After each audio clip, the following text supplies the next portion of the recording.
yaşamak bu nasıl hayat? Onsuz bir dakikam geçmiyor dayı. Nasıl yaşamak bu nasıl hayat?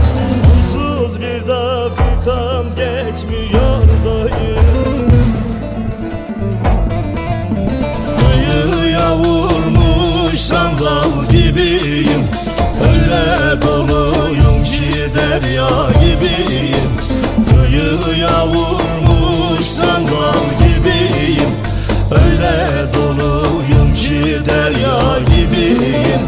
Ne kadar talihsiz şanssız biriyim, gitti canım geri gelmiyor dayı. Ne kadar talihsiz şanssız biriyim, gitti canım geri gelmiyor dayı.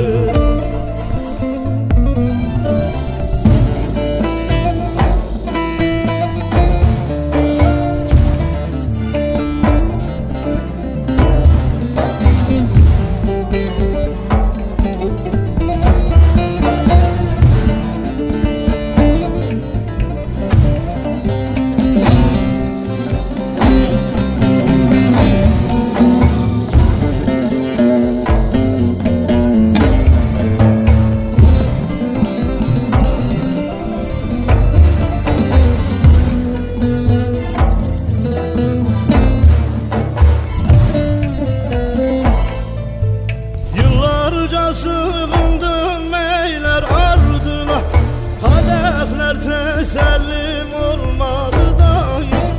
Yıllarca sığındım meyler ardına, kadehler tesellim olmadı dayı.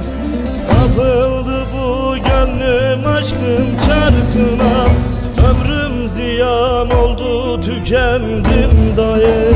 Kapıldı bu gönlüm aşkın çarkına, ömrüm ziyan oldu tükendim dayı. Kesildi nefesim çıkmaz soluğum, her gün yollarına akar dururum. Kesildi nefesim çıkmaz soluğum, her gün yollarına akar dururum. Belki de kendimi bir gün vururum, yokluğum saçımı yolurum.